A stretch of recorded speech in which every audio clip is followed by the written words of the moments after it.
పెళ్ళైనా పండగైనా వేడుక ఏదైనా పట్టుచీరల ప్రత్యేక వేదిక వారాహి సిల్క్స్. రజనీకి కులపిచ్చి ఎక్కువ.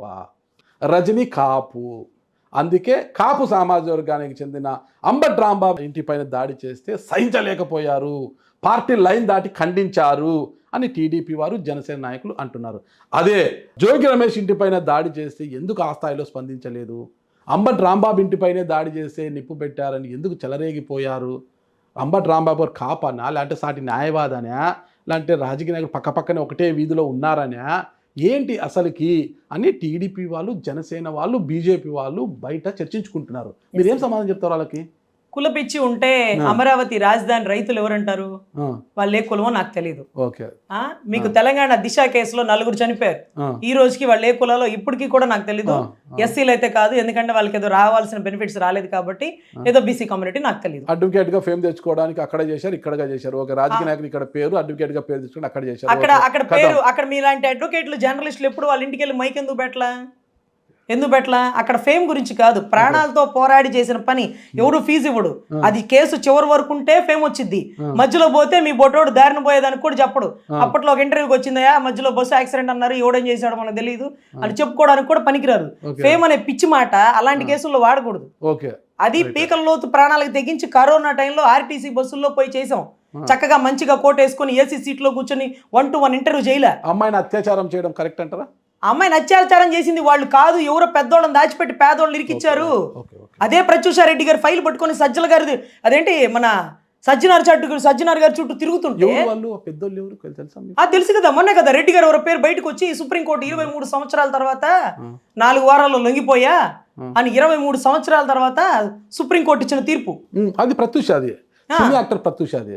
మీరు టేకప్ చేసింది అంతకుముందు తెలంగాణ దిశ కేసు. దానికి దీనికి సంబంధం. ఇది 23 సంవత్సరాల కిందడి. ప్రత్యూషాది ఆత్మహత్యకు ప్రేరేపించడము, ఆత్మహత్యకు ముందే అత్యాచారం జరగడము, ఇవన్నీ ఓకే. నిన్న జడ్జిమెంట్ వచ్చింది లొంగిపోమనేసి. అంతకుముందు 3 ఏళ్ల జైలు శిక్ష విధించారు, దానికే కట్టుబడి లొంగిపోమని ఇచ్చింది. అది వేకే.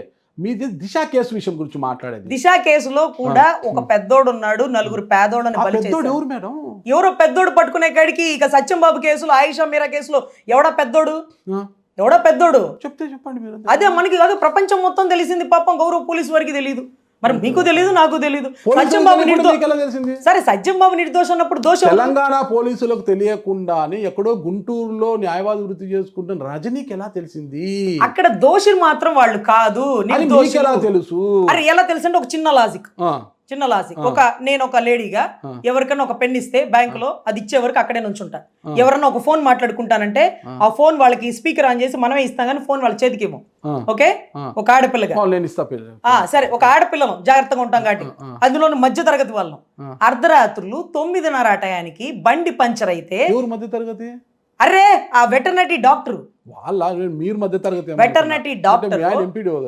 కాదు, వెటర్నరీ డాక్టర్ ఎవరైతే ఉన్నారో ఆవిడ ఒక ఫోన్ మాట్లాడతా వాళ్ళ చెల్లికి ఫోన్ చేస్తే ఏం చెప్పింది? బండి పంచర్ అయింది, ఎవరో 4 బూచోళ్ళలాగా ఉన్నారు, వాళ్ళకి బండి పంచర్ వేయించుకురమ్మా నాన్న ఇచ్చాననింది. ఇంట్లో వాళ్ళని అడగండి, లేడీసు. తెలియని వాళ్ళకి అనుమానాస్పదంగా ఏ కార్ డ్రైవర్లకో, కారు ఓనర్లకో, లేకపోతే టోల్ గేట్ పక్కనే కాబట్టి డిపార్ట్మెంట్ రోడ్కో ఇస్తారు, కానీ తెలియని వారికి, బూచోళ్ళలాగా ఉండే వాళ్ళకి బండి ఇచ్చి పంచర్ వేయించుకురమ్మంది. ఓకే, అక్కడ కూడా నమ్ముదాం. కానీ ఆ దగ్గరలో ఉన్న పంచర్ షాపులు ఎక్కడా లేవు. వాళ్ళు అదే బైక్ మీద ఇద్దరు పట్టుకొని వచ్చి పెట్రోల్ కొట్టించుకున్న విజువల్ తప్ప, ఆ అమ్మాయి వాళ్ళని ఎత్తుకెళ్తున్న విజువల్, ఆ అమ్మాయి వాళ్ళని లారీ ఎక్కించిన విజువల్, ఆ అమ్మాయి వాళ్ళని టోల్ గేట్ దాకిన విజువల్ ఎక్కడ చూపించాల. పంచర్ షాప్ కూడా లేకుండా, బండి పంచర్ వేయకుండా ఒక బండి మీద ఇద్దరు ప్రయాణించి దగ్గరలో దూరంలో ఉన్న పెట్రోల్ బంక్ దాకా ఎలా వచ్చారు అంటే, ఒకటి పంచర్ అన్న వేయించి ఉండాలి, లేదు పంచర్ షాప్ వాడు లేడు. మరి బండి పంచర్ అన్నా అవ్వలేదు.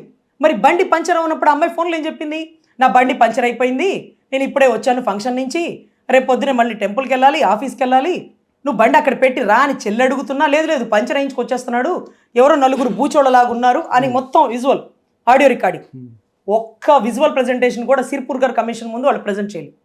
దీనికోసం మీలాంటి వాళ్ళు కోడిగుడ్లు వేసారా, రాళ్ళు వేసినారా, ప్రశ్నలు సంధించారా, అందరికీ సమాధానం చెప్పుకుంటా 2.5 సంవత్సరాల తర్వాత కొన్ని సజ్జనార్ గారికి ఇంత తెలియకపోయిందేమో పాపం కదా.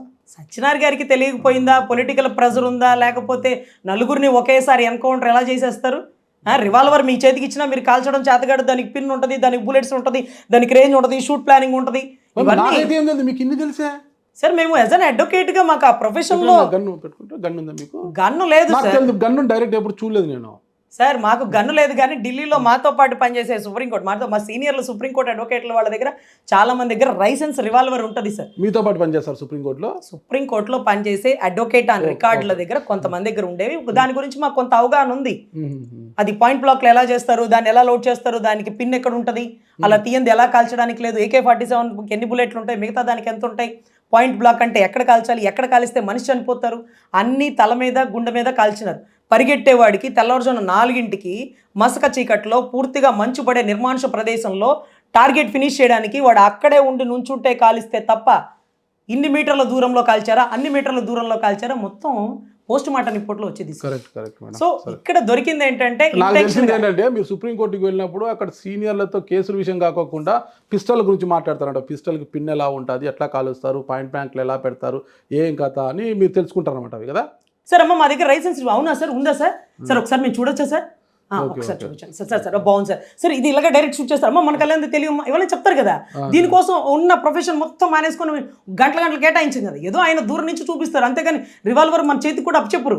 ఎందుకంటే చాలా కేర్ఫుల్ ఎవరు అప్పచెప్పరు, ఎందుకంటే వాళ్ళు ప్రతి బుల్లెట్ కి సమాధానం చెప్పాలా.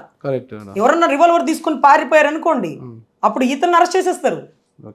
సో అది చాలా ఇంపార్టెంట్. ఆ రివాల్వర్ ఇచ్చేటప్పుడే ఆ బుల్లెట్లు ఇన్ని మంత్స్కి మార్చాలా, ఇన్ని మంత్స్కి పెట్టాలా, దానికి సమాధానం చెప్పాలా, అది మీ దగ్గరే ఉండాలా, సెక్యూర్ మోడ్లో ఉండాలా, ఇంకోటి చాలా ఉంటుంది.